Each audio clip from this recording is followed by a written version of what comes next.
Donc, on va continuer avec Mme Sonia Chouchniar, qui veut parler du quartier de la Gare. Bonsoir. Oui, bonsoir, M. Chetelienne, les élus, les citoyens de Montréal, y compris de la salle. Alors, est-ce que M. Rotrand est là ce soir? Hi, Mr. Rotrand. I just wanted to tell you how thrilled we are in LaSalle when we read in the Suburban of the 29th of February, Hampstead high-rise could deprive Snowden residents of rights, says Rotrand. We are so pleased that you have seen the light, so to speak, and it says here that in speaking about what you would like Hampstead to do, you say that they will the criteria will include the implementation of any particular building on the lot in question in a way that reduces any difficulties or prejudices for neighboring residents. We want to assure the area isn't overwhelmed with cars. Further on, you say, Rotrand says that densification is not a bad thing. We want to promote growth, but it has to be harmonious and respect existing residents as well. Thank you very much, Mr. Rotrand. I was also, and we were also thrilled to see that with regards to the coming Blue Bonnets development, that citizens are being apparently consulted at the very start, from what I understood that you responded to Madame Auchinleck last month. And we can only wish that it would be similar in LaSalle. So to get back to LaSalle, we're hoping that our mayor will take a page out of your book, but in the meanwhile, we are having some difficulties. I have here an article from the Messager La Salle of the 10th November last, where Madame Barbe is speaking about the fact that she received a number of requests, petitions for a referendum, and ces demandes contenaient des revendications dont nous voulons tenir compte. Elles demandent la tenue de soirées d'information, d'études d'impact sur la circulation et le stationnement, le bruit. We're heading into the 2-minute mark, and I don't see any indication of a question It will be right here. No, but please go ahead with the question. It's just like a sentence or two. D'impact sur la circulation et le stationnement, le bruit, l'ensoleillement, la pollution, etc.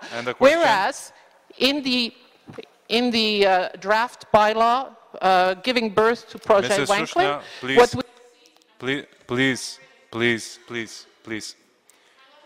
No, please.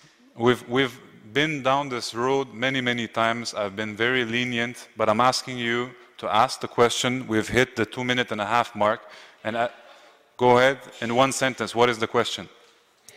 Yes, in the draft bylaw, why is only a study of sun and shade mentioned as being needed for the developer to deposit? What happened to all the other things you said you were going to give the citizens as information? Thank you. Mrs. Barbe? Oui, merci, M. le Président. Alors, dans le dossier du projet Wanklin, parce que vous me permettrez de répondre de façon plus globale à la question qui a été posée, parce qu'il y a eu dans son préambule à Mme Souchniard, qui faisait mention, par exemple, à un parallèle avec un autre projet. Nous avons commencé à la salle avec une rencontre avec les citoyens, qui est une rencontre bien au-delà, bien en amont de tout le processus légal d'un changement de zonage, d'un changement au plan d'urbanisme. Donc, il y a eu une première rencontre avec les citoyens, il y en a eu une deuxième, et là, il y a eu la dernière que nous avons eue, c'est la soirée de consultation. C'est une soirée qui est exigée par le processus légal lorsqu'on va en changement de zonage. Maintenant, dans l'article qui fait référence, effectivement, au début, nous avions un projet d'ensemble, qu'on a fait un changement au plan d'urbanisme, ce qui nous amenait ensuite de ça à faire un changement de zonage pour s'assurer que le changement de zonage était en lien direct avec le plan d'urbanisme qu'on venait d'adopter. Les citoyens ont commencé à poser plein de questions qu'on n'avait pas les réponses parce qu'il n'y avait pas de projet concret sur la table. On a dit, parfait, on va retirer notre processus parce que les questions, les citoyens qui ont signé, ils n'ont pas signé pour un référendum, ils ont signé pour un registre qui nous aurait amené à un référendum. Malheureusement, la façon que ça a été signé, ce n'était pas recevable également. Donc, si on avait suivi par la loi, vraiment au pied de la lettre, on aurait fait fi des signatures des citoyens, puis on aurait été de l'avant avec notre projet. Ce n'était pas l'objectif. En terminant. On a toujours voulu être transparent.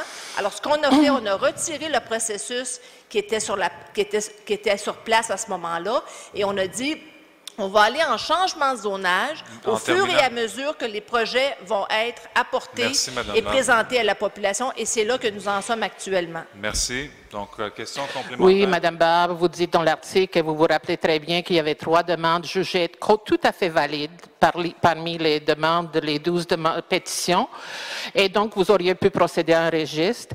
Maintenant, je répète la même question. Où sont les études sur les études d'impact sur la circulation et le stationnement, le bruit, l'ensoleillement, la pollution, et nous avions également demandé des études d'impact sur la taxation des citoyens. D'accord, la question est posée. Madame Barbe? Madame Souchniard peut faire une liste exhaustive de toutes les études qu'elle peut demander. S'il vous plaît, s'il vous plaît. Madame Barbe, allez-y. Dans le projet de changement de zonage, qui est toujours conditionnel à une liste d'études, je vais le répéter pour une énième fois, ces études-là ont été exigées de la part de l'arrondissement par le promoteur. Donc, le promoteur a fait faire ces études-là. Et on a reçu, je l'ai dit au dernier conseil d'arrondissement, nous avons reçu une lettre, nous avons reçu en fait un accord du promoteur comme quoi il autorisait à rendre disponibles ces études-là. D'ailleurs, on avait au dernier conseil une question et c'est la réponse que j'ai envoyée au bureau du greffe. Alors donc, on l'a eu par téléphone, on attendait la confirmation écrite du promoteur pour dire oui, on va rendre disponible sur demande notre étude. Alors, si Mme Souchniard veut avoir en sa possession l'étude en question, elle n'en a qu'à faire la demande auprès de l'arrondissement. Merci. Merci beaucoup. Merci beaucoup. Bonne fin de soirée.